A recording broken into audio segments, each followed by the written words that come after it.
In this episode, we speak with Satyen Sangani, the co-founder and CEO of Alation, an enterprise software company whose data catalog serves enterprises in organizing and consolidating their data. Nearly 600 global enterprises, including 40% of the Fortune 100, rely on Alation to realize value from every data and AI initiative. Alation is backed by Thoma Bravo, Riverwood Capital, Salesforce Ventures, and other notable investors. Since 2012, Satyen and his team have been passionate about helping enterprises create thriving data cultures where anyone can find, understand, and trust data. Prior to founding Alation, Satyen spent a decade at Oracle, where he managed the financial services warehousing and performance management business. I'm your host, RJ Lumba. We hope you enjoy the show. If you like the episode, click to follow. RJ Lumba is the executive chairman of Market Insight Media and managing partner of Growth Cap. He is the host of Key Executives, a podcast for driven executives and business operators. Our podcast covers all topics related to effective business leadership, from strategy and culture to products and services to sales and marketing and everything in between. In the minutes ahead, we'll share with you unique insights and tactics from some of today's most accomplished and inspiring executives. Satyen, thank you so much for taking the time to chat with us today. It's a delight to be with you. Great to be here, RJ. Thank you for having me. I'm always interested in understanding kind of the thought process for someone who starts out their career in investment banking and eventually makes it to entrepreneurship. And I ask that question because it's not many that decide to depart from, I'd say, a more traditional finance path or corporate path to become an entrepreneur. Did you always have an inkling that you would eventually found your own company? Really the opposite. My father was an entrepreneur and he had a lot of success as I was growing up, and then correspondingly had an incredible amount of failure as I was growing up even more in high school. And that was kind of a traumatic event for me. Like, I did not want to be an entrepreneur. It was not even part of my psyche.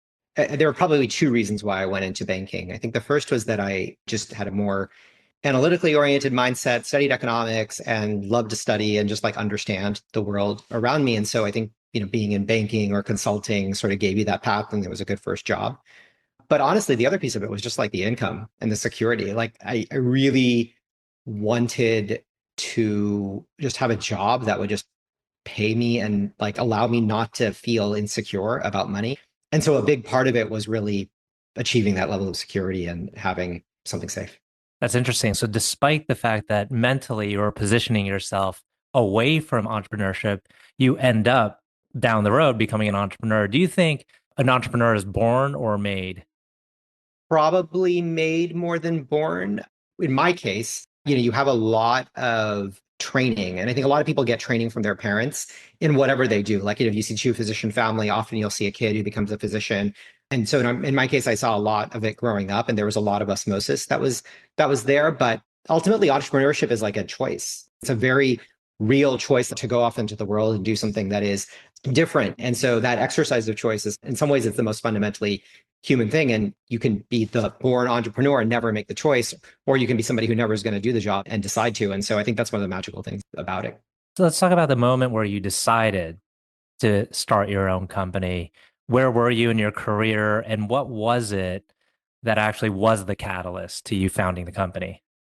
My wife, really, honestly. So I was at Oracle and I was a VP and, working my way up the ladder. And I never, through the process of working at Oracle, it taught me a ton. And I'm very fortunate to have had that experience, but I didn't enjoy the work. And so when I started there, or one day, I think I was in my home office and I walked out and I was super frustrated about something that was going on where I was trying to get something done in the company and I couldn't get it done. And in that moment, my wife looks at me and she says, "You need to go start a company. And like, you're clearly frustrated. You're constantly complaining." And by the way, we'd never spoken about entrepreneurship. We'd never spoken about me starting the company at this point. I was dabbling in a million things, but there was never this notion that I was going to leave and do something different. And she was pretty clear that I was going to go start a company. And I think her words at the time were, "I'm not going to live with this bitter old man that has all these regrets." And so it wasn't my decision, actually, ironically enough, it was hers, because she was not going to live with this like cantankerous old annoying human being. So yeah, it was her.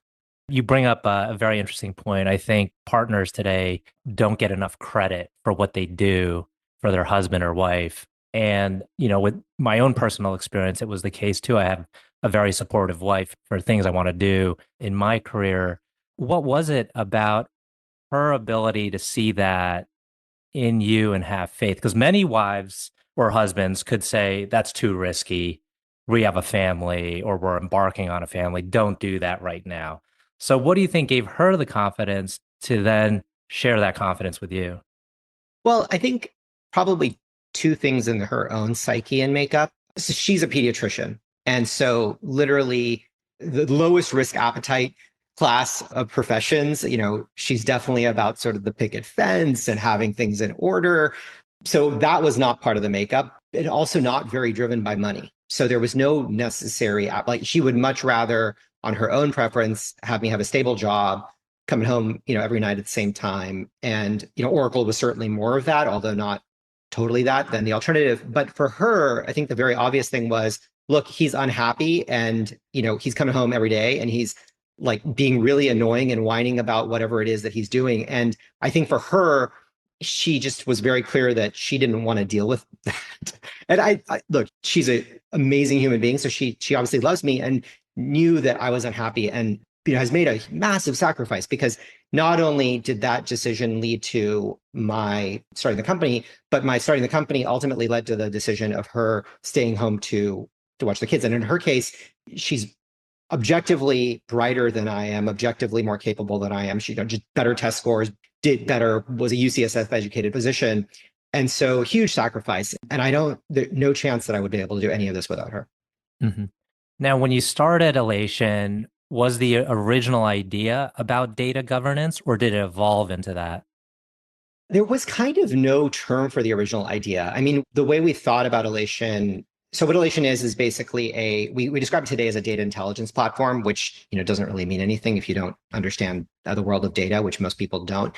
The idea was that data is this thing that sits inside of databases, and most people don't understand it because these databases are effectively written by programmers who write these database schemas, who in turn model the world in their own mental model. And you can model the world in your own mental model in literally an infinite number of different ways. And so understanding what's in this database is not something that any average person could do. You'd have to reproduce how that person thought about the world.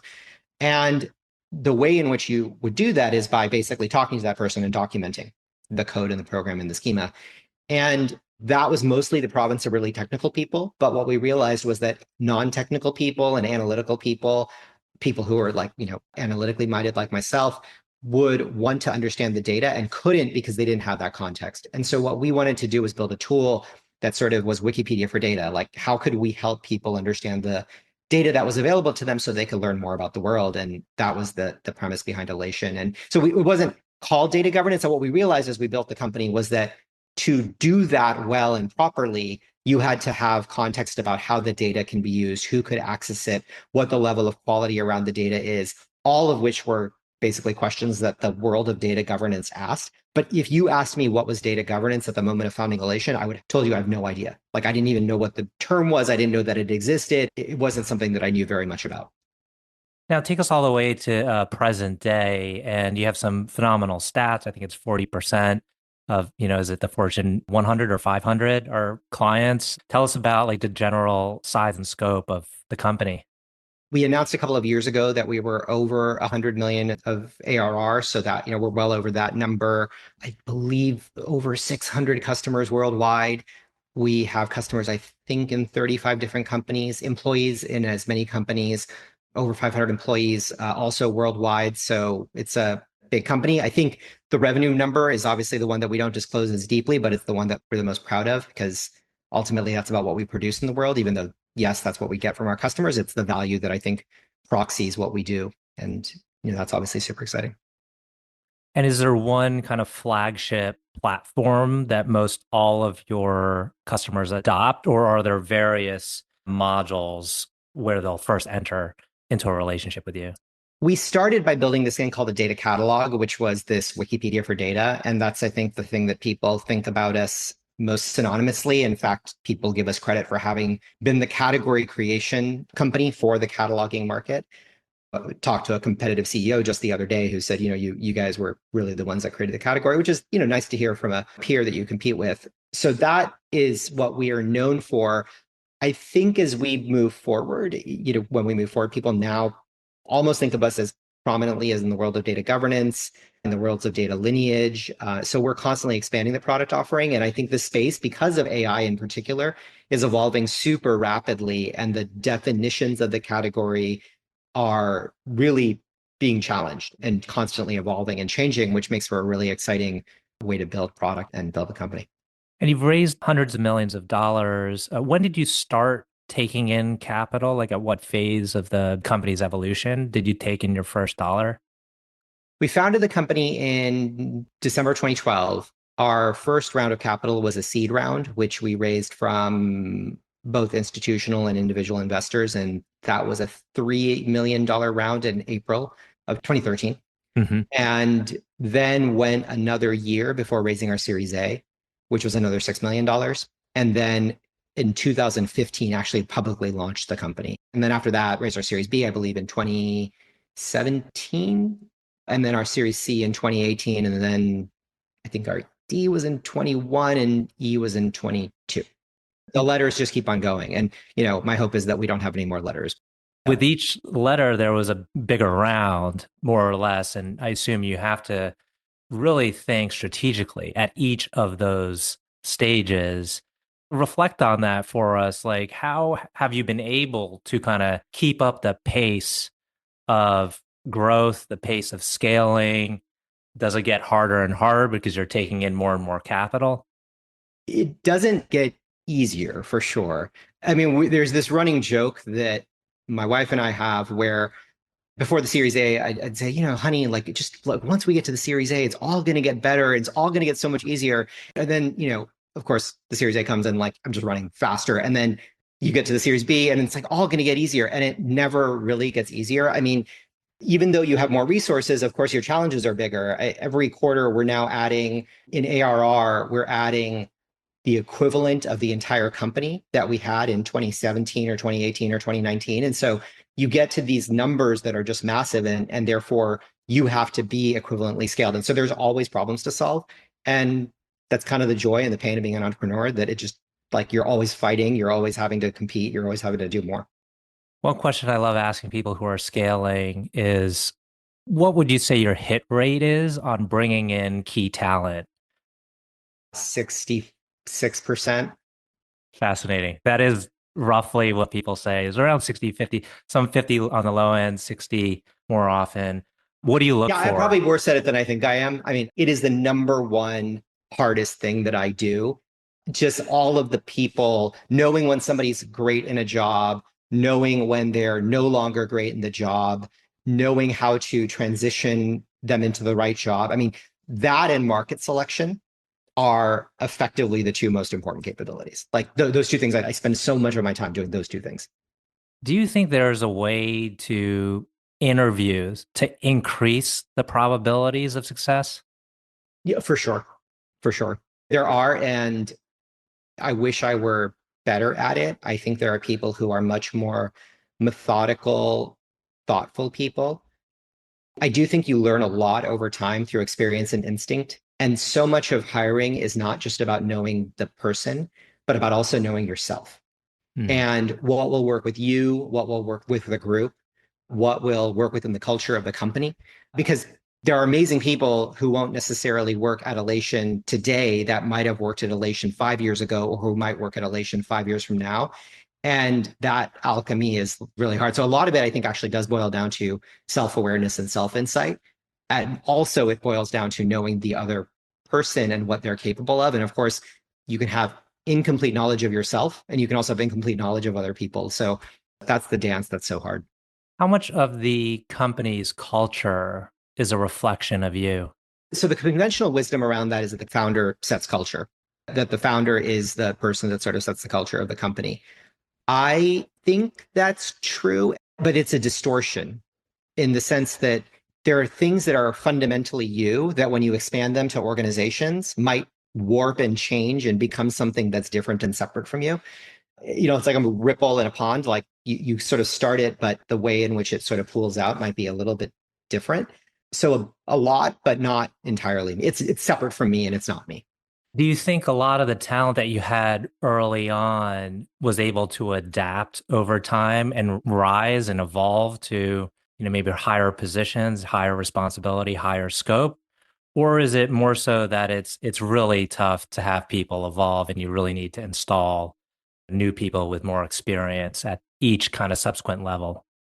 We've been around for 12 years since 2012, and there are actually three people that report to me that have been at the company for about 10 years. And there are a couple of people that report to me that have been around for about 1 to 2 years.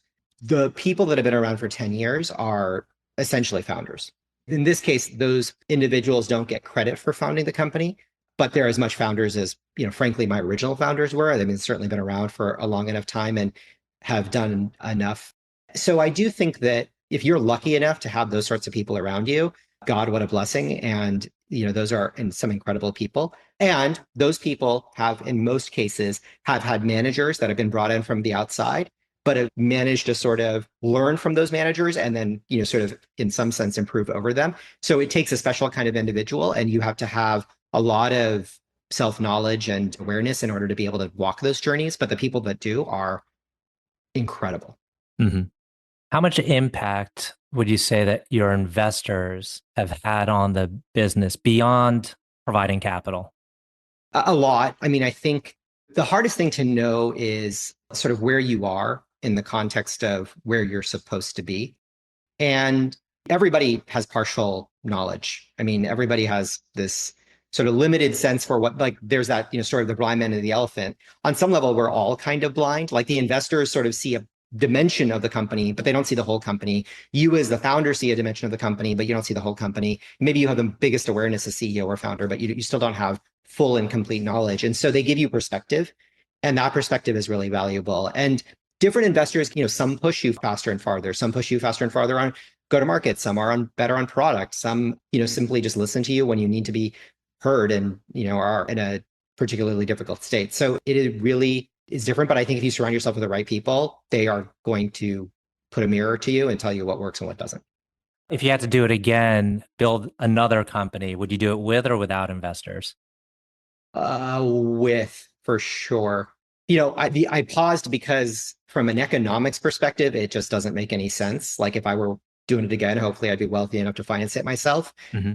But if I were to do it again, walking every day with many of my board members, folks like Greg Sands, who I'm wearing the vest for Thoma Ventures, that's a huge privilege. And frankly, that experience, you can't really quantify it. Like the money doesn't matter. You'd rather have people next to you who are simply just like walking the journey with you and acting in the interest of the company and just trying to deal with the hard problems that you're dealing with. Before we enter into our final two questions, just one last one. What drives you? Different over time. I think when I was earlier in my career, I definitely had a chip on my shoulder, partially just due to like my own desire to prove myself and partially due to, maybe some of the stuff that, happened with my own family. But there was definitely like a chip of like, oh, I got to prove myself. I got to like prove that I'm valuable, prove that I'm useful. Now I think gotten to a place where that doesn't matter so much anymore. And what I mostly care about is both solving interesting and hard problems and kind of waking up every day and being able to just keep myself stimulated and intellectually driven and moving forward, and then impacting the lives of other people, whether that's my customers or my employees or my investors. And those are the two things. And, like I think, look, like everybody, you want recognition, you want financial rewards, but those things are all kind of finite. I mean, there's always somebody more famous, there's always somebody with more money, and you can always consume a million things. And so at some point, you kind of have to have satisfaction in the moment. Fantastic. Last two questions. One is, can you tell us about a person who has had a profound influence on you?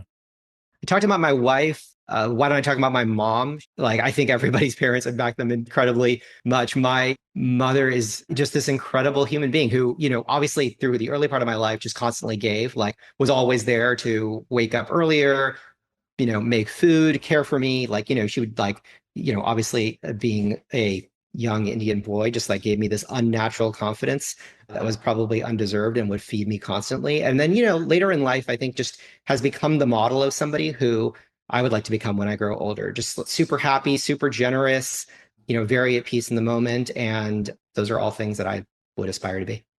Last question. Can you tell us about a charity, cause, or other endeavor that you're passionate about? So many.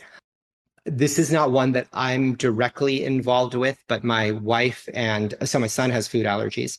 He's got allergies to mustard, sesame, a whole bunch of nuts, cashews and pistachios, and weird things like kiwi.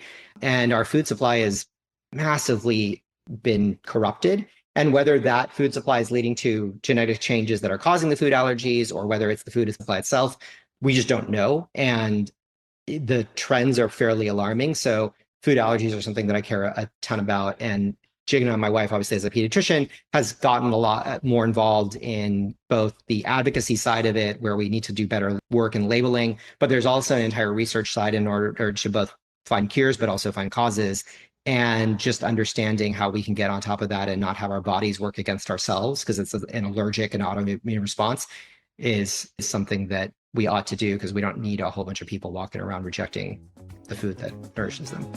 Well, Satyen, I want to thank you again for taking the time to chat with us today. This has been a wonderful conversation. Thanks for having me, RJ.